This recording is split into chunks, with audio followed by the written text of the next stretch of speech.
Selamat pagi saudara-saudara sekalian. Saya sangat berbesar hati kerana akhirnya dapat bertemu dengan saudara-saudara semua setelah lama saya tunggu di luar pintu ya. Oleh itu saya mengucap syukur kepada Allah dan berterima kasih kepada Pastor Nua dan pemimpin-pemimpin di Kebaktian Indonesia di kolektif. Pagi ini saya mau membawa saudara-saudara untuk melihat surat Yakobus seiring dengan penutup seri kita yang berjudul Iman yang Hidup. Izinkan saya berbuka seperti demikian. Banyak orang Kristen hari ini, baik di Indonesia maupun di Malaysia, sehingga di seluruh dunia yang membaca Alkitab tanpa mempedulikan latar belakang Alkitab. Mereka menganggap Alkitab itu ditulis dan diutuskan seolah-olahnya untuk mereka semata-mata. Mereka tidak mengendahkan tulisan-tulisan terperinci seperti siapakah Yakobus? Yakobus yang mana satu? Kenapa Yakobus perlu menulis surat ini kepada penerimanya? Apakah dia terlalu banyak waktu senggangnya sehingga dia menyuruh mereka untuk mengoles orang-orang yang sakit dengan minyak? Apakah gereja-gereja Kristus hari ini tetap membuat minyak suci untuk didistribusikan, malah dijualkan kepada orang-orang sakit? Orang-orang Kristen yang memahami Alkitab secara sembarangan pasti akan melakukan hal-hal sembarangan yang akhirnya menghina nama Tuhan. Tapi apakah rupanya dunia tempat Yesus dan para rasul tinggal? Dunia mereka saat itu sangat mirip dengan dunia kita sekarang dan dapat kita kaitkan dengan kehidupan masa kini. Orang-orang mengasosiasikan diri mereka dalam kelompok-kelompok tertentu. Ada penjajah yaitu bangsa Romawi, ada kelompok politik sayap kanan yang berkonservatif yaitu orang Farisi. Di antara yang sayap kanan ada yang juga pro penjajah dan sering diberi kuasa dan keuntungan yaitu orang Saduki. Dan ada pula di antara kelompok-kelompok ini orang-orang yang lebih radikal dan mengidentifikasikan mereka sebagai orang jelot. Maka bahkan Yesus memiliki seorang mantan orang jelot di antara 12 rasulnya yang disebut Simon orang jelot. Agenda orang jelot adalah mengobarkan revolusi untuk mengambil alih kekuasaan politik dan ekonomi dari pemerintah Romawi. Dan setelah Yesus bangkit dan naik ke surga, kebencian orang-orang jelot mencapai puncaknya karena masyarakat kecil berada di garis kemiskinan. Mereka ditindas oleh orang kaya dan dikenakan pajak berat oleh orang bangsa Romawi. Dan selanjutnya orang Saduki di Yerusalem menjilat bangsa Romawi untuk mendapatkan keuntungan. Tetapi orang jelot membanggakan diri mereka sebagai kelompok yang radikal, yang suci, yang bersemangat. Untuk menyelesaikan agenda mereka sanggup menggunakan kekerasan terutama dalam mempercepat datangnya kerajaan Allah di bumi secara harfiah. Rasul Paulus adalah salah satu daripada mereka sebelum dia menjadi pengikut Kristus. Beberapa dari mereka bahkan membentuk kelompok pengganas berpisau yang disebut kaum Sikari. Saudara dapat membaca lebih lanjut di Kisah Para Rasul pasal 21. Nyatanya mereka berhasil membuat perontakan sekitar 10 tahun setelah Yakobus menulis surat Yakobus ini meninggal. Alhasil, Yerusalem dihancurkan oleh bangsa Romawi sehingga Bait Allah diroboh pada tahun 70 Masehi. Seperti yang dinubuatkan Yesus. Jadi seperti itulah dunia sebelum dan sesudah Yakobus menulis suratnya. Sangat sulit untuk hidup jika saudara hanyalah warga negara biasa. Lebih-lebih lagi untuk orang Kristen. Beberapa dari mereka berkecil hati dan meninggalkan iman mereka. Sementara intimidasi sosial, kebencian, pertumpahan darah, pelecehan merajalela. Jadi masih dalam konteks tersebut, mari kita lihat firman Tuhan hari ini. Surat Yakobus pasal 5 ayat 19 ke 20. Saudara-saudaraku, jika ada di antara kamu yang menyimpang dari kebenaran dan ada seorang yang membuat dia berbalik, ketahuilah bahwa sebarang siapa membuat orang berdosa berbalik dari jalannya yang sesat, ia akan menyelamatkan jiwa orang itu dari maut dan menutupi banyak dosa. Mari kita berdoa. Bapa kami yang di surga, berkatilah kebaktian pada pagi ini. Berikan pimpinan roh-Mu untuk membawa kami masuk ke dalam kelimpahan, kekayaan, kebenaran firman-Mu. Berilah kesadaran dan pengertian akan kebenaran yang akan kami pelajari. pakailah hamba-Mu yang hina ini dan bukalah telinga dan hati masing-masing, sehingga kami boleh menerima dan mengerti dengan keinsafan, kesadaran yang segar tentang apa yang Tuhan mau ajarkan kepada kami. Dalam nama Yesus Kristus, penebus dan juru selamat kami yang hidup, kami sudah berdoa. Amin. 2 bulan yang lalu, suatu malam ketika saya sedang membaca dan bersiap-siap untuk tidur, tiba-tiba pada pukul 11 malam, ponsel saya berdering, lalu saya mengangkatnya. Orang yang menelpon berbicara kepada saya dalam bahasa Melayu dan berkata, "Apakah benar saya berbicara dengan Bapak Andrew? Anda telah memenangkan hadiah sebagai pengguna kartu debit sekian-sekian. Bisakah Anda datang ke Jalan Raja Chulan untuk mengambil hadiahnya besok?" Satu bagian dari diri saya langsung terkejut. Hei, ini tidak mungkin benar. Tapi bagian lain dari diri saya, jika saya boleh jujur, sangat penasaran untuk bertanya lebih lanjut atau bahkan hampir memberikan informasi pribadi saya. Berapa banyak dari saudara-saudara yang dapat memahami apa yang saya katakan tadi? Nyatanya hati manusia cenderung untuk menginginkan lebih dan ingin menyelesaikan sesuatu sesuai dengan cara saya dan pilihan saya sendiri. Yakobus menyebutnya keinginan sendiri dan hawa nafsu, the lust and passion. Akan sulit untuk melepaskan apa yang kita dambakan.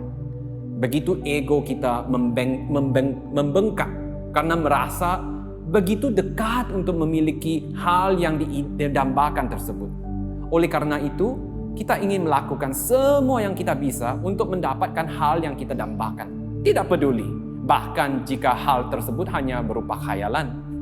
Biasanya hal inilah yang terjadi kepada orang yang terjebak dalam penipuan seperti yang hampir saya lakukan. Tapi jangan khawatir, saudara ya, saya tidak melakukannya. Saya menolak orang yang menelpon dan berkata saya tidak membutuhkan hadiah itu. Dan saya segera menutup telepon dan report scam ya. Jadi sekarang saudara dapat gambaran mengapa Yakobus menggunakan kata sabar. Bersabarlah 4 kali dalam pasal 5, yaitu untuk memperingatkan orang-orang Kristen Yahudi agar tidak mengobarkan revolusi dengan kekuatan manusia, tetapi bertahan dan menunggu kedatangan Tuhan kembali, dan Dia akan memperbaiki segala sesuatu karena Tuhan mengasihi umatnya, dan hanya Dialah yang dapat menilai apa yang benar dan apa yang salah. Seterusnya, Yakobus mengingatkan penerimanya untuk melakukan apa yang mereka katakan daripada berbicara tentang apa yang mereka lakukan. So walk the talk instead of talk the walk. Dan mengarahkan perbicaraan mereka kepada Tuhan dalam doa. Yakobus tampaknya tahu bahwa orang cenderung pasif ketika mereka menunggu dan bertahan. Tetapi dia mengakhiri suratnya dengan mengoreksi sikap tersebut dengan memulihkan orang-orang yang menyimpang dari kebenaran secara aktif untuk kembali ke pangkuan komunitas Tuhan. Dan disinilah bagian kita dimulai. Jadi apakah prinsip-prinsip dalam memulihkan seorang Kristen yang menyimpang agar kembali ke komunitas iman sambil sabar menunggu Tuhan memulihkan seluruh dunia kita? Ada 3 hal yang perlu saudara ketahui dari bagian Alkitab ini. Bahwa kita tidak hebat, bahwa kita tidak terlalu diperlukan, namun kita tidak dapat disepelekan. Yang pertama, kita tidak hebat karena kerentanan, karena kerusakan kita sebagai orang berdosa. Karena kerentanan kita sebagai orang berdosa, kerusakan kita sebagai seorang yang berdosa. Yakobus berkata, saudara-saudaraku, jika ada di antara kamu yang menyimpang dari kebenaran dan ada seorang yang membuat dia berbalik, ketahuilah bahwa barang siapa membuat orang berdosa berbalik dari jalannya yang sesat. Saudara-saudara, ada sadar gak? Alkitab kata ada orang yang dipanggil saudara-saudaraku, yang orang-orang ini pun berpotensi untuk tergoda dan tersesat dari kebenaran lalu menjadi orang berdosa. Hal ini memberitahu kita bahwa orang yang sehebat apapun, sesuci apapun, sekuat apapun, mempunyai jemaat yang sebesar manapun, tidak ada yang kebal dari kesalahan, dari dosa, dari godaan. Tidak peduli berapa tahun saudara menjadi orang Kristen, kita harus memahami semakin lama kita hidup, semakin banyak dosa yang kita berpotensi lakukan sehingga menjadi banyak dosa. Itu dalam terjemahan baru, ataupun lebih tepatnya dosa dalam jumlah besar. The multitude of sins. Coba lihat selama lockdown ini, berapa banyak kasus kekerasan dalam rumah tangga, perceraian, penganiayaan anak, kecanduan yang telah tercatat. Kekerasan dalam rumah tangga sendiri mencatat hampir 2.000 kasus sehingga MCO. Biasanya hanya sekitar 350, hampir 6 kali lipat sekarang ini. Dan ini hanya kasus di Malaysia. Apatah lagi di tempat yang lain, di tanah Indonesia. Mungkin ada di antara kita yang masih ingat, waktu politisi Malaysia menyuruh wanita berbicara dengan pasangan menggunakan suara Doraemon.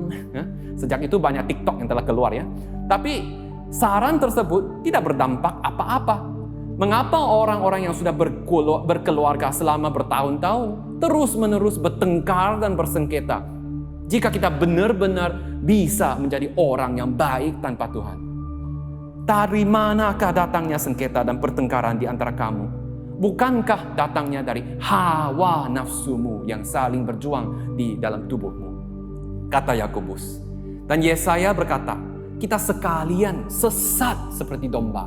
Masing-masing kita mengambil jalannya sendiri. Tetapi Tuhan telah menimpakan kepadanya kejahatan kita sekalian. Yakobus coba untuk menunjukkan kepada kita dalam suratnya bahwa tidak ada orang Yahudi Kristen yang dapat hidup bebas sebagai seorang Kristen jika mereka berpikir bahwa mengikuti hukum Taurat sebagai sesuatu bentuk penyembahan adalah cara yang benar-benar. Sebab kita semua bersalah dalam banyak hal, katanya. Barang siapa tidak bersalah dalam perkataannya, ia adalah orang sempurna yang dapat juga mengendalikan seluruh tubuhnya. Berkali-kali Alkitab sebagai sebuah cermin jelas mengingatkan kita bahwa orang Yahudi Kristen dan Rabi Yahudi sekalipun cenderung menyimpang dari kebenaran. Ini berarti manusianya semua berdosa. Hai manusia, kamu semua berdosa. Janganlah engkau terlalu percaya diri dan berpikir bahwa kita dapat hidup sebagai orang Kristen yang mengenal firman Tuhan dengan asal-asalan atau secara lumayan. Di dunia kita saat ini ada terlalu banyak orang Kristen yang asal-asalan. Apakah Anda seorang Kristen? Iya. Apakah Anda membaca Alkitab? Kadang-kadang. Lumayan loh. Berapa tahun Anda pergi ke gereja? Sekitar 10 tahun dong. Apakah Anda percaya kepada Injil? Ya, tentu saja saya dari gereja evangelis namanya kolektif. Apakah Injil itu? Injil itu kabar baik. Kabar baik apa? Kalau tak salah, Yesus mati untuk saya dan menyucikan dosa-dosa saya, jadi saya bisa untuk masuk ke surga. Nah, apa yang Anda ketahui tentang kematian Yesus untuk Anda? Bagaimana Anda tahu dia mati untuk Anda? Dapatkah Anda menunjukkan kepada saya dari hidup Anda bahwa Anda benar-benar dapat masuk ke surga? Kebanyakan orang terhenti di sini saja. Karena semua yang mereka ketahui tentang menjadi seorang Kristen tidak pernah melebihi apa-apapun selain mereka menerima tiket ke surga. Yang padahal merupakan harapan palsu yang mereka terima. Tetapi ketika Anda bertanya tentang pasar saham, masa depan keuangan, politik, bisnis, terutamanya orang Tionghoa, mata mereka berbinar, berkelip-kelip seperti lampu lalu lintas kan. Lihatlah apa yang Yakobus berkata. Sebab itu buanglah segala sesuatu yang kotor dan kejahatan yang begitu banyak itu, dan terimalah dengan lemah lembut firman yang tertanam di dalam hatimu yang berkuasa menyelamatkan jiwamu. Tetapi hendaklah kamu menjadi pelaku firman dan bukannya hanya pendengar saja. Sebab jika tidak demikian kamu menipu diri sendiri. Tunjukkanlah kepadaku imanmu itu tanpa perbuatan, dan aku akan menunjukkan kepadamu imanku dari perbuatan-perbuatanku. Dalam memulihkan orang yang menyimpang dari kebenaran, kita akan lebih mengenal firman kebenaran yang tertanam di dalam hatimu. Hukum yang sempurna, yaitu hukum yang memerdekakan orang. The law that brings freedom, that liberates people. Hukum utama atau hukum kerajaan, the royal law yang tertulis dalam kitab suci. Hukum yang memerdekakan orang. Ini adalah semuanya deskripsi-deskripsi yang dipakai oleh Yakobus terhadap firman Tuhan. Jadi jika kita tidak memperhatikannya dengan saksama, kita pasti tidak boleh merefleksikan diri kita. Lalu bagaimana kita bisa melakukan apa yang disuruhnya? Kita harus bawa tanpa kasih karunia Tuhan yang menopang hidup kita sebagai tongkat yang kita andalkan, kita hampir tidak dapat melewati ujian iman dan mampu bertahan sampai bertemu dengan Tuhan. Itulah sebabnya mengapa kekristenan yang asal-asalan, yang lumayan tentu saja tidak akan berhasil. Anda tidak masuk surga, ingatkan. Anda tidak masuk surga karena Anda bergabung dengan gereja, atau memberi persembahan, ataupun mendapatkan beberapa gelar di gereja. Dan sepanjang hidup Anda hanya hidup sebagai orang Kristen yang tahu seadanya, lumayannya. Anda butuh latih keimanan Anda kepada Tuhan dengan menyelidiki Alkitab secara cermat dan menghidupi kebenarannya secara setia. Jika engkau saat ini hanya pengikut Kristus yang sekadar tahu seadanya, lumayannya, datanglah kepada Yesus. Akui dosa-dosa engkau. Tinggallah hidup engkau yang terbagi-bagi. Dan marilah bertobat dengan hati yang menyesal. Semua yang letih lesu dan berbeban berat, datanglah kepadanya dan dia akan memberi kelegaan kepadamu. Yang kedua, kita tidak terlalu diperlukan karena kita hanya bejana. Kita tidak terlalu diperlukan. Biar saya menjelaskan. Hanya ada satu perantara di antara Tuhan dan manusia. Namanya Yesus Kristus. Tetapi ada 3 hal yang perlu saudara ingat. Nomor 1, Tuhan dapat mengembalikan orang berdosa tanpa bantuan kita.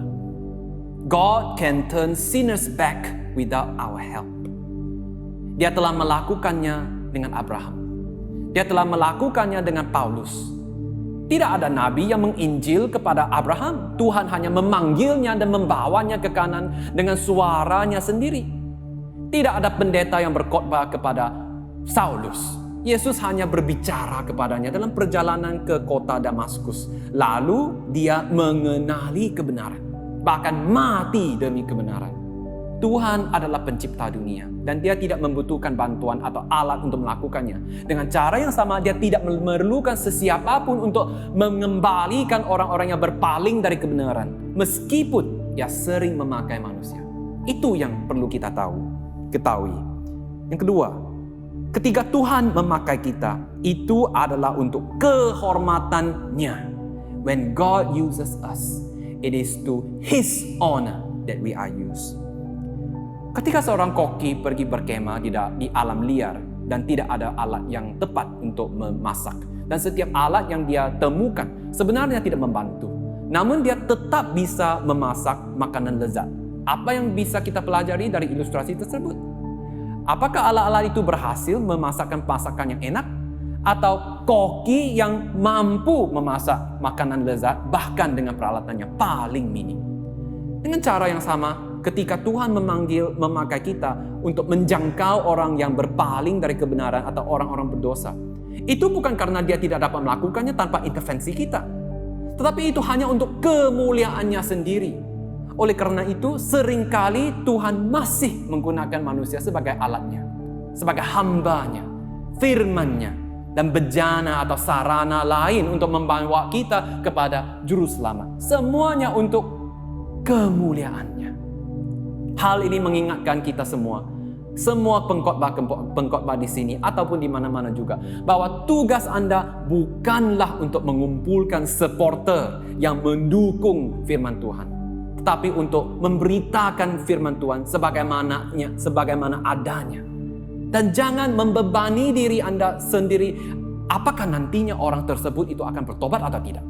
Tetapi Anda perlu lebih memperhatikan Apakah Anda telah mengkhotbahkan Injil dengan cukup jelas atau tidak? Dengan setia atau tidak?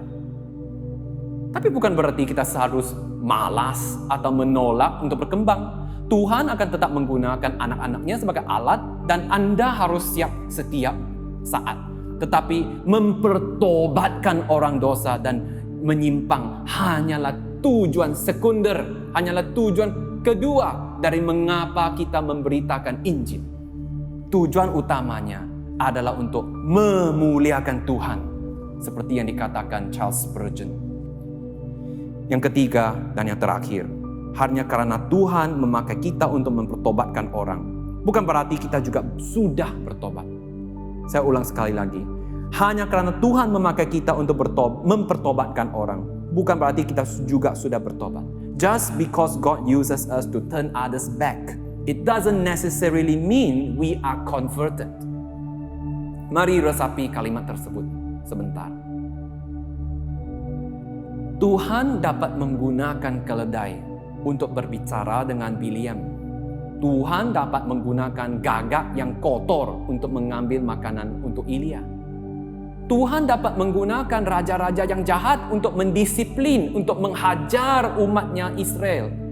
Tuhan dapat menggunakan percakapan Pilatus dengan Yesus untuk mengungkapkan Kristus kepada kita. Tapi semua sarana di atas itu tidak bertobat kepada Tuhan. Hal ini juga berlaku bagi Yakobus, saudara kandung Yesus. Dia terlambat sekali dalam percaya kepada Tuhan. Dia tinggal di rumah yang sama dengan Yesus, dibesarkan ibu yang sama, kemungkinan besar mewarisi keterampilan pertukangan yang sama seperti Yesus. Namun itu tidak membuatnya menjadi orang percaya. Dia dan saudara-saudaranya yang lain bahkan mengejek Yesus dalam Injil Yohanes. Kenapa kamu tidak mengambil kesempatan selama pesta untuk tampil di depan umum dan menjadi viral? Karena Anda sangat ingin menjadi radikal, bukan? Ketika Yesus disalibkan, Yakobus bahkan tidak ada di Kalvari. Bagaimana kita tahu itu? Karena Yesus tidak memiliki saudara untuk mempercayakan ibunya, kecuali yang termuda dari 12 muridnya, yang 12 rasulnya, Yohanes. Butuh waktu yang sangat panjang sebelum dia percaya pada Yesus sebagai Mesiasnya, yaitu pada saat Yesus telah bangkit menampakkan dirinya kepadanya. Tapi begitu dia menjadi percaya, tidak ada jalan untuk kembali. Dengan sepenuh hatinya dia menjadi tokoh yang menonjol dalam kepimpinan komunitas Kristen Yerusalem. Lihatlah di awal suratnya kepada orang Kristen Yahudi yang tersebar di mana-mana. Bagaimana dia menyebutkan dirinya sendiri? Hai teman-teman, saya adalah saudara anak kandung Yesus Kristus? Tidak. Dia kata, Yakobus hamba Allah dan Tuhan Yesus yang Sang Mesias. Yakobus hamba Allah dan Tuhan Yesus Sang Mesias. Kita tidak penting, karena kita hanyalah alat perpanjangan tangan Tuhan. Itulah mengapa kita menganggapnya sebagai kehormatan bahwa Tuhan bahkan akan menggunakan kita, akan memakai kita. Yang ketiga, dia tidak dapat disepelekan karena pelayanan kita sebagai gereja. Kita tidak dapat disepelekan karena pelayanan kita sebagai gereja. Sebelum kita merasa inferiority complex, mari kita dengar dengan jelas apa yang Yakobus katakan. Saudara-saudaraku, jika ada di antara kamu yang menyimpang dari kebenaran dan ada seorang yang membuat dia berbalik, ketahuilah bahwa barang siapa membuat orang berdosa berbalik dari jalannya yang sesat, ia akan menyelamatkan jiwa orang itu dari maut dan menutupi banyak dosa. Mengapa Yesus memberikan gerejanya kepada dunia? Sejak hari Pentakosta dalam kitab Kisah Para Rasul, kita melihat bahwa tujuan terbesar gereja adalah untuk mewartakan kabar baik dari Tuannya Yesus Kristus kepada dunia yang sekarat. Bukannya untuk melakukan pekerjaan sosial, bukan untuk membangun kerajaan bisnis atau empire bisnis, atau untuk menjadi satu gedung yang ikonik di dalam kota. Tetapi untuk mengabarkan Injil bahwa dunia sekarang sedang sekarat tanpa juru selamat. tetapi juru selamat telah datang agar mereka dapat diselamatkan. Saudara sekalian, saat lockdown kita melihat banyak video tenaga medis garda depan, dokter, perawat, dan banyak lagi yang mempertaruhkan nyawa mereka bekerja dalam waktu yang tidak manusiawi untuk menyelamatkan nyawa. Beberapa dari mereka bahkan menjadi korban di tengah-tengah pelayanan mereka. Menyelamatkan orang yang sekarat dari ambang kematian membawa begitu banyak kegembiraan dan kelegaan di hati kita. Meski suatu saat kehidupan mereka masih akan berakhir juga. Apalagi ketika Anda bisa menyelamatkan jiwa seseorang dari ambang kematian spiritual dan kekal. Dan apalagi ketika anak yang terhilang kembali ke rumah, dosa-dosa akan dipulihkan dan diampuni. Itulah artinya ketika Paulus berkata bahwa Tuhan melalui Kristus mempercayakan pelayanan pendamaian itu kepada kami. Sebab Allah mendamaikan dunia dengan dirinya oleh Kristus dengan tidak memperhitungkan pelanggaran mereka. Ia telah mempercayakan berita pendamaian itu kepada kami. Teman-temanku, jangan memberitakan Injil karena ingin mengumpul penghargaan, karena ingin mengumpulkan trofi, atau mencoba untuk menunjukkan kepada orang lain, oh berapa banyak jiwa yang telah Anda jangkau, seolah-olahnya semakin panjang daftarnya, semakin suci saya. Pada saat yang sama, jangan biarkan sesiapapun membuat Anda berpikir bahwa memberitakan Injil dan menolong seorang yang tersesat adalah tugas yang terlalu besar untuk Anda. Bahwa Anda harus mengikuti kursus pelatihan penginjilan 40 hari 40 malam sebelum Anda merasakan yakin untuk berbicara dengan seseorang tentang kembali kepada Yesus. My friends, jangan mempersulit Yesus. Don't complicate Jesus. Jangan bantu Yesus menjadi relevan. Seolah-olahnya Yesus tidak cukup relevan. Yesus sendiri selamanya akan selalu relevan. Jesus is relevant eternally. Tubuh tanpa roh adalah tubuh yang mati, bukan? Jadi percaya kepada Tuhan itu seperti tubuh. Ketika Anda hanya mengatakan bahwa Anda percaya kepada Yesus, tapi tidak ada yang terlalu berbeda dari kepercayaan Anda kepada Yesus dan kepercayaan Anda kepada hal-hal lain, tidak ada bukti tentang kepercayaan Anda kepada Yesus. Dan ketika kepercayaan Anda kepada Yesus begitu tersembunyi, kebal, dan tidak transparan, begitu takut menderita untuk Dia yang telah menderita untuk Anda. Begitu mudah menyerah sekali ketika badai tiba. Begitu individualistis sehingga bahkan Alkitab tidak dapat mengubah Anda. Yakobus berkata, iman semacam itu tidak berguna.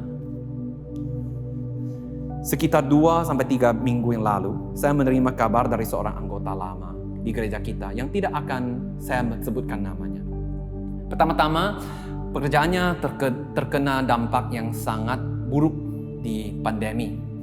Karena sifat pekerjaannya dia sangat kecanduan merokok, vaping, ganja, alkohol, dan hal lain yang kecuali narkoba. Dia telah secara aktif berusaha untuk menghilangkan kecanduan. Tapi period lockdown ini telah menjerumuskannya ke dalam frustasi dan depresi berat karena mencoba untuk menghentikan kecanduan. Dia sepertinya tidak bisa menemukan kesembuhan. Berada jauh di rumah juga memperparahkan keadaan. Suatu hari diliputi oleh rasa kekalahan dan yang tidak terhingga dan rasanya tidak berharga. Dia telah mencoba untuk bunuh diri kedua atau ketiga kalinya. Dia memastikan tidak ada orang di rumah.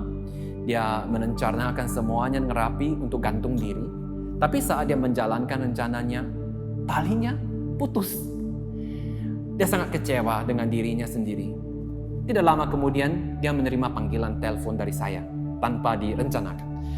Dia belum siap untuk mengobrol, jadi dia ngirim pesan kepada saya untuk berbicara beberapa hari kemudian. Tapi hari itu dia pikir dia punya dua pilihan. Antara mengakhiri hidupnya atau berbicara dengan seseorang untuk meminta bantuan.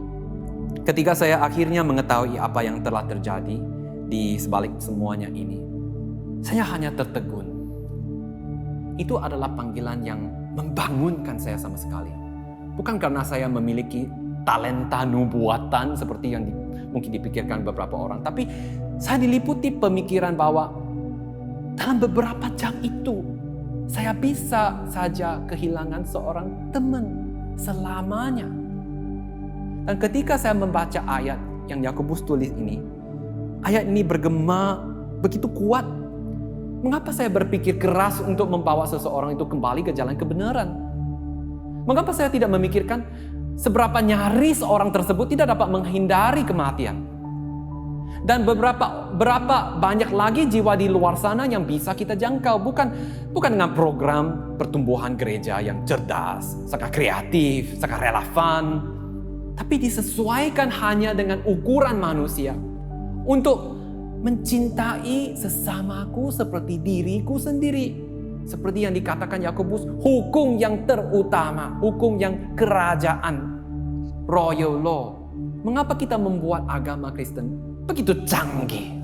Ketika hanya dengan di mana kita bekerja atau di mana kita tinggal, apartemen, taman, kantor, toko, ruang kelas online kita sekarang ini merupakan tempat yang bisa dengan mudah kita hidupi sebagai pelaku firman.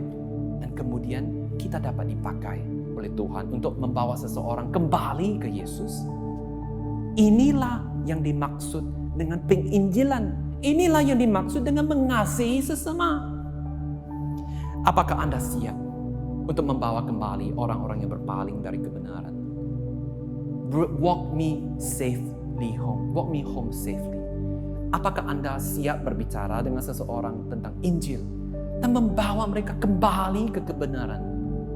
Bagaimana untuk tidak merasa kecil ketika gereja telah membuat kita merasa bahwa kita memenangkan seseorang bagi Yesus itu maka kita hebat?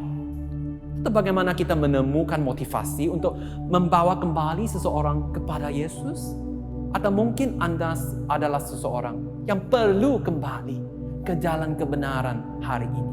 You are someone that needs to be walked home safely today. Ketahuilah bahwa kita tidak hebat karena kerentanan kita sebagai seorang yang dosa. Kita tidak terlalu diperlukan karena kita hanyalah instrumen Tuhan. Kita tidak dapat disepelekan karena ini pelayanan kita. Kita tidak hebat karena kita rusak. Kita tidak terlalu diperlukan karena kita hanya bejana. Kita tidak dapat disepelekan karena kita ini pelayan Tuhan. Tidak akan ada pelayanan kecuali Kristus mempercayakannya kepada kita. Mengapa Yakobus memberitahu orang-orang Kristen Yahudi untuk secara aktif membawa orang-orang berdosa kembali kepada kebenaran? Bukan supayanya jumlah jemaatnya bertambah, bukannya agar mereka secara cerdik diprogram untuk sibuk dengan sesuatu sehingga masalah lain bisa dilupakan. Dia mengatakan itu hanya karena itulah yang Kristus sudah lakukan dan apa yang akan Kristus lakukan juga hari ini. Yakobus menyebut kakak laki-lakinya sebagai Tuhan Yesus Kristus, Sang Mesias. Sedangkan dia adalah hamba atau budak seumur hidup untuk tuannya. Apa yang telah Yesus lakukan? Apa yang akan Tuhan kita lakukan ketika seorang teman hampir tenggelam ke dalam lautan kematian dan tidak bisa kembali? Mengapa dua ayat ini paling sesuai untuk mengakhiri surat Yakobus? Teman-teman sekalian, karena Yesus Tuhan kita tidak hanya mengajarkan cara untuk berenang kepada orang yang sekarat.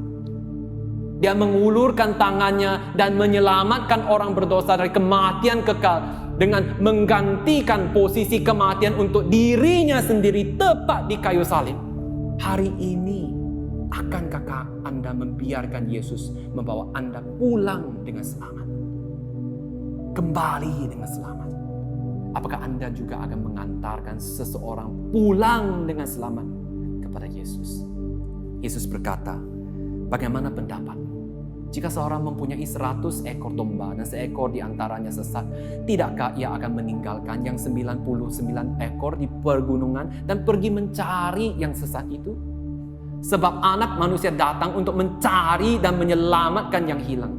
Akan tetapi Allah menunjukkan kasih-Nya kepada kita. Oleh karena Yesus Kristus telah mati untuk kita ketika kita masih berdosa.